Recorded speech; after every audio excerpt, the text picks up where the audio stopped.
Bharatiya Janata party ने पश्चिम बंगाल में संगठन को मजबूती देने के लिए बड़ा कदम उठाते हुए नए अध्यक्ष के रूप में शमिक भट्टाचार्य को नियुक्त करने का मन बना लिया है। दिल्ली में बीजेपी अध्यक्ष जेपी नड्डा से शमिक भट्टाचार्य की हालिया मुलाकात के बाद यह अटकलें और तेज हो गई हैं कि अब वही राज्य इकाई की कमान संभाल सकते हैं।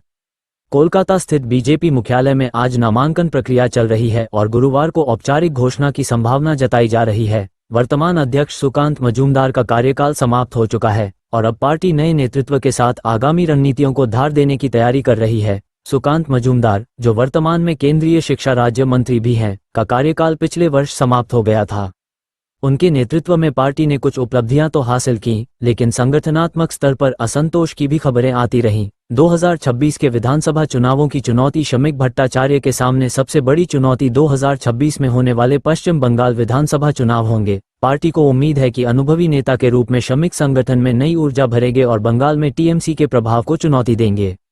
ऐसे में ये देखना दिलचस्प होगा कि क्या शमिक भट्टाचार्य बीजेपी को बंगाल में एक मजबूत विकल्प के रूप में स्थापित कर पाएंगे या नहीं।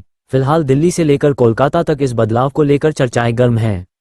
हिमाचल प्रदेश में बादल फटने से तबाही, 34 लोग लापता, अब तक 18 की मौत। सीएम सुक्खू ने किया दौरा हिमाचल प्रदेश। एक बार फिर प्राकृतिक आपदा की मार झेल रहा है। बीती सोमवार रात प्रदेश के 17 अलग अलग स्थानों पर बादल फटने की घटनाओं ने जनजीवन को बुरी तरह प्रभावित किया। इस आपदा में अब तक 34 लोग लापता हैं, जबकि 18 लोगों की मौत की पुष्टि हो चुकी है। सबसे ज्यादा नुकसान मंडी जिले में हुआ है, जहां अकेले 16 लोगों की जान चली गई। मंडी में कहर बरपाता मानसून। मंडी जिले के गोहर, थुनाग, जोगिंद्रनगर और करसोग में जान माल का भारी नुकसान हुआ है। अकेले मंडी में 24 मकान और 12 गौशालाएं पूरी तरह तबाह हो गई हैं। यहां 30 से अधिक मवेशियों की भी मौत हो चुकी है। वहीं कुल्लू और किन्नौर जिलों में भी एक स्थान पर बादल फटने की घटनाएं दर्ज की गई हैं। 39 करोड़ रुपये से अधिक का नुकसान हो चुका है। सीएम का संदेश, सरकार आपके साथ है। मुख्यमंत्री ने मीडिया से बातचीत में कहा कि जलवायु परिवर्तन और असामान्य मौसम स्थितियां इस तरह की त्रासदियों के लिए जिम्मेदार हो सकती हैं। उन्होंने कहा कि केंद्र और राज्य सरकारों को मिलकर इस दिशा में गहन अध्ययन करना चाहिए। उन्होंने प्रदेशवासियों से संयम बनाए रखने और प्रशासन का सहयोग करने की अपील की। सीएम सुक्खू ने सियाठी गांव पहुंचकर साझा किया दुख। मुख्यमंत्री सुखविंदर सिंह सुक्खू ने बुधवार को मंडी जिले के धर्मपुर विधानसभा क्षेत्र के सियाठी गांव का दौरा किया। उन्होंने प्रभावित परिवारों से मुलाकात कर उनका हालचाल जाना और राहत व पुनर्वास कार्यों की समीक्षा की। सीएम ने बताया कि इस गांव में 61 लोग प्रभावित हुए हैं और 20 से अधिक घर पूरी तरह क्षतिग्रस्त हैं। उन्होंने प्रशासन को निर्देश दिए कि सभी प्रभावितों को जरूरी सहायता, तिरपाल, राशन और पुनर्वास की हर सुविधा तुरंत उपलब्ध कराई जाए। सीएम ने आश्वासन दिया कि जिन परिवारों के घर पूरी तरह नष्ट हो गए हैं, उन्हें पुनर्निर्माण के लिए विशेष राहत पैकेज मिलेगा। पशुधन की हानि और गौशालाओं के नुकसान का भी उचित मुआवजा दिया जाएगा। उन्होंने कहा कि यदि जमीन उपलब्ध होगी तो बेघर लोगों को जमीन भी आवंटित की जाएगी।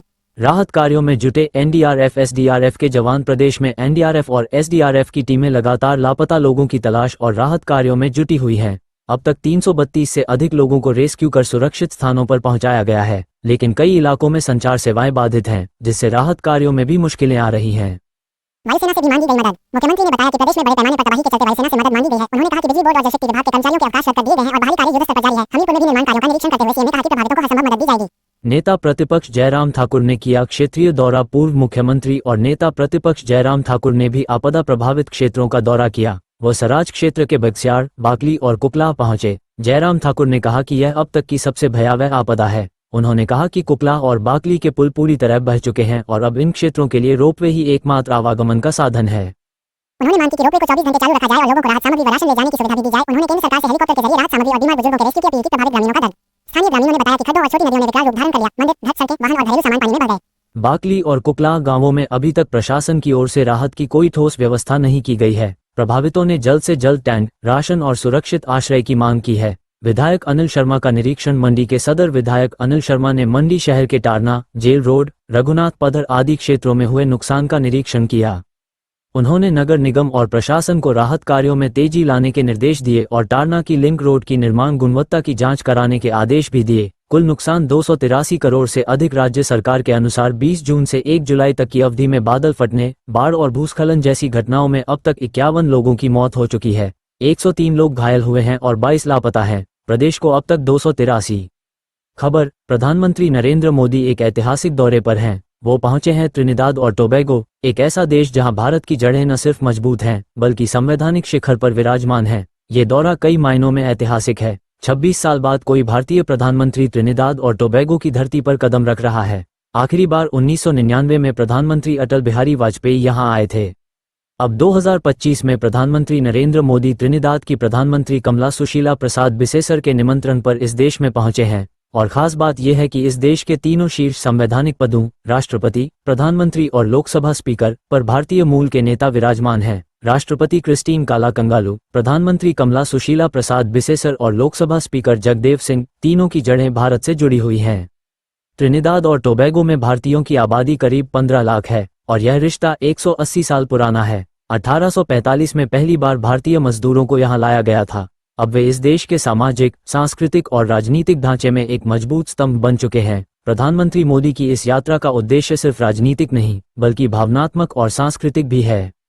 त्रिनिदाद की प्रधानमंत्री के साथ उनकी द्विपक्षीय बैठक में व्यापार, शिक्षा, सांस्कृतिक संबंधों और प्रवासी भारतीयों के योगदान जैसे विषयों पर चर्चा होगी। बता दें कि कमला प्रसाद बिसेसर दुनिया की पहली भारतीय मूल की महिला प्रधानमंत्री बनी थी जब उन्हें 2010 में इस पद पर चुना गया। 2025 में एक बार फिर सत्ता में लौटकर उन्होंने इतिहास दोहराया है।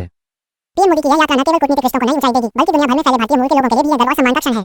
मध्य पूर्व में एक ऐतिहासिक बदलाव की बयार बह रही है। करीब 77 वर्षों की दुश्मनी और 14 साल के गृह युद्ध के बाद सीरिया और इजरायल के रिश्तों में सुधार की संभावनाएं बनती दिखाई दे रही हैं। अमेरिकी राष्ट्रपति डोनाल्ड ट्रंप और सीरिया के नए राष्ट्रपति अहमद अल शारा के बीच हुई अहम मुलाकात के बाद अमेरिका ने सीरिया पर लगे सभी प्रतिबंध हटा लिए हैं। विशेष बात यह है कि इसी दौरान इजरायल और सीरिया के बीच पहली बार सीधे बातचीत भी शुरू हुई है। ये बातचीत यूएई की मध्यस्थता से बैक चैनल के जरिए कराई गई, जो अब्राहम अकॉर्ड के विस्तार की दिशा में एक बड़ा संकेत मानी जा रही है। गौरतलब है कि अब्राहम अकॉर्ड के तहत पहले ही यूएई, बहरीन, मोरक्को और सूडान जैसे कई इस्लामिक देश इजरायल से रिश्ते सामान्य कर चुके हैं। अब सीरिया का नाम इस सूची में जुड़ सकता है। विश्लेषकों के अनुसार अमेरिका ने प्रतिबंध हटाने की शर्त के रूप में इजरायल से रिश्ते सुधारने की मांग की थी। हालांकि सबसे बड़ी बाधा अब भी गोलान हाइट्स है, जिस पर इजरायल ने 1967 की 6 दिवसीय युद्ध के दौरान कब्जा कर लिया था। इजरायली रक्षा मंत्री गिदियोन सार ने स्पष्ट किया है कि इस मुद्दे पर कोई समझौता नहीं होगा।